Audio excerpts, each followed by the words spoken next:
ತಮ್ಮ ಸಿನಿಮಾ ಬಿಡುಗಡೆಗೆ ಭದ್ರತೆ ಕೋರಿದ್ದ ನಟ ಕಮಲ್ ಹಾಸನ್ ಅರ್ಜಿ ವಿಚಾರಣೆಯನ್ನ ಕರ್ನಾಟಕ ಹೈಕೋರ್ಟ್ ಜೂನ್ 10ಕ್ಕೆ ಮುಂದೂಡಿದೆ. ಕನ್ನಡ ಕುರಿತ ತಮ್ಮ ವಿವಾದಾತ್ಮಕ ಹೇಳಿಕೆಗಾಗಿ ಕ್ಷಮೆ ಕೇಳೋಕೆ ಕಮಲ್ ಹಾಸನ್ ಪರೋಕ್ಷವಾಗಿ ನಿರಾಕರಿಸಿದ್ರು ಅಂತ ಹೇಳಲಾಗಿದೆ. ಜೊತೆಗೆ ಸದ್ಯ ಕರ್ನಾಟಕದಲ್ಲಿ ಕಮಲ್ ಚಿತ್ರವನ್ನ ಬಿಡುಗಡೆ ಮಾಡುವುದಿಲ್ಲ ಅಂತ ನಿರ್ಮಾಣ ಸಂಸ್ಥೆ ರಾಜ್ಕಮಲ್ ಫಿಲ್ಮ್ ಇಂಟರ್ನ್ಯಾಷನಲ್ ಹೇಳಿತು. ವಾಣಿಜ್ಯ ಮಂಡಳಿಯೊಂದಿಗೆ ಚರ್ಚಿಸಲಾಗುತ್ತೆ ಎಂದ ಸಂಸ್ಥೆ ವಿಚಾರಣೆಯನ್ನ 1 ವಾರ ಮುಂದೂಡುವಂತೆ ಕೇಳಿದ ಬಳಿಕ ನ್ಯಾಯಮೂರ್ತಿ ಎಂ ನಾಗಪ್ರಸನ್ನ ವಿಚಾರಣೆಯನ್ನ ಜೂನ್ 10ಕ್ಕೆ ಮುಂದೂಡಿದ್ರು. ಈಗಲೂ ಅವರು ತಮ್ಮ ವಿವೇಚನೆ ಬಳಸಿ ಕ್ಷಮೆ ಕೇಳಿದ್ರೆ ಎಲ್ಲವೂ ಬಗೆಹರಿತಿತ್ತು ಅಂತ ನ್ಯಾಯಾಧೀಶರು ಹೇಳಿದ್ರು. ಒಂದು ಪದ ಒಂದು ಕ್ಷಮೆ ಎಲ್ಲವನ್ನೂ ಬಗೆಹರಿಸ್ತಾ ಇತ್ತು. ಅವರಿಗೆ ಕ್ಷಮೆ ಕೇಳೋಕೆ ಆತ್ಮ ಪ್ರತಿಷ್ಠೆ ಅಡ್ಡ ಬರ್ತಿರಬಹುದು ಅಂತ ನ್ಯಾಯಮೂರ್ತಿ ಎಂ ನಾಗಪ್ರಸನ್ನ ಹೇಳಿದ್ರು. ಇದಕ್ಕೂ ಮೊದಲು ಕರ್ನಾಟಕದಲ್ಲಿ ಥಗ್ ಲೈಫ್ ಸಿನಿಮಾ ಪ್ರದರ್ಶನದ ವೇಳೆ ಭದ್ರತೆ ನೀಡಬೇಕು ಅಂತ ಕೋರಿ ಕಮಲ್ ಹಾಸನ್ ಸಲ್ಲಿಸಿದ್ದ ಅರ್ಜಿ ವಿಚಾರಣೆ ನಡೆಸಿದ ಕರ್ನಾಟಕ ಹೈಕೋರ್ಟ್ ಮೊದಲು ಕ್ಷಮೆ ಯಾಚಿಸುವಂತೆ ಸೂಚಿಸಿತ್ತು. ಕನ್ನಡ ತಮಿಳಿನಿಂದ ಹುಟ್ಟಿದೆ ಎಂಬ ಹೇಳಿಕೆಗಾಗಿ ಹೈಕೋರ್ಟ್ ಅವರನ್ನ ತೀವ್ರವಾಗಿ ತರಾಟೆಗೆ ತೆಗೆದುಕೊಳ್ತು.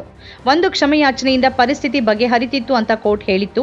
ನೀವು ಅಂತಹ ಹೇಳಿಕೆಯನ್ನು ಕೊಡೋದಕ್ಕೆ ಇತಿಹಾಸಕಾರರ ಅಥವಾ ಭಾಷಾಶಾಸ್ತ್ರಜ್ಞರ ಅಂತ ಪ್ರಶ್ನಿಸಿದ್ದ ನ್ಯಾಯಮೂರ್ತಿ ಎಂ ನಾಗಪ್ರಸನ್ನ ಯಾವುದೇ ಭಾಷೆ ಇನ್ನೊಂದರಿಂದ ಹುಟ್ಟೋದಿಲ್ಲ ಅಂತ ಹೇಳಿದ್ರು.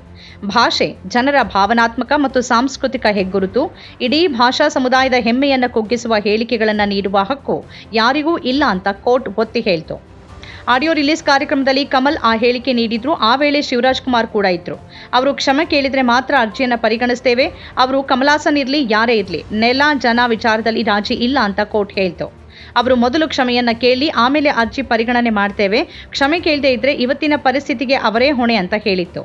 ಈ ರೀತಿಯ ಹೇಳಿಕೆ ನೀಡಬಾರ್ದು. ಜ್ಞಾನ ಇಲ್ಲದೆ ಈ ರೀತಿ ಮಾತನಾಡಿದೆ ಅಂತ ಕ್ಷಮೆ ಕೇಳಲಿ ಅಂತ ನ್ಯಾಯಾಧೀಶರು ಸೂಚಿಸಿದ್ರು. ನಿಮ್ಮ ಹೇಳಿಕೆಯಿಂದ ಶಿವರಾಜ್ ಕುಮಾರ್ ಸಮಸ್ಯೆ ಅನುಭವಿಸುವಂತಾಗಿದೆ. ನಾನು ಥಗ್ ಲೈಫ್ ಸಿನಿಮಾ ನೋಡೋಕೆ ಬಯಸಿದ್ದೆ, ಆದರೆ ಈ ವಿವಾದದಿಂದ ನೋಡೋಕೆ ಸಾಧ್ಯವಿಲ್ಲ ಅಂತ ನ್ಯಾಯಾಧೀಶರು ಹೇಳಿದ್ರು. ಆದೇಶ ಹೊರಡಿಸೋಕೆ ನನಗೆ ಸಮಸ್ಯೆ ಇಲ್ಲ. ಕ್ಷಮೆ ಕೇಳಲಾಗದೇ ಇದ್ರೆ ಬಿಡಿ. ಕರ್ನಾಟಕದಲ್ಲಿ ಬಿಡುಗಡೆ ಯಾಕೆ ಬೇಕು? ಯಾರೊಬ್ಬರ ಭಾವನೆಯ ಮೇಲೆ ಸವಾರಿ ಮಾಡಬಾರದು ಅಂತ ಹೇಳಿದ್ರು. 300 ಕೋಟಿ ಸಿನಿಮಾ ಅಂತ ಹೇಳ್ತಿದ್ದೀರಿ, ಕ್ಷಮೆಯಾಚನೆ ಮಾಡಿ ಅಂತ ನ್ಯಾಯಮೂರ್ತಿ ನಾಗಪ್ರಸನ್ನ ನಟನನ್ನ ತರಾಟೆಗೆ ತೆಗೆದುಕೊಂಡಿದ್ರು. ನಿಮ್ಮ ತಪ್ಪಿಗೆ ಪೊಲೀಸರು ಭದ್ರತೆ ನೀಡಬೇಕಾ ಅಂತ ಕೋರ್ಟ್ ಪ್ರಶ್ನಿಸಿತ್ತು. ನಟ ಕಮಲ್ ಹಾಸನ್ ಅವರು ಥಗ್ ಲೈಫ್ ಆಡಿಯೋ ಲಾಂಚ್ ಕಾರ್ಯಕ್ರಮದಲ್ಲಿ ಕನ್ನಡ ಭಾಷೆ ತಮಿಳಿನಿಂದ ಹುಟ್ಟಿದೆ ಅನ್ನೋ ಹೇಳಿಕೆ ಕೊಟ್ಟಿದ್ರು.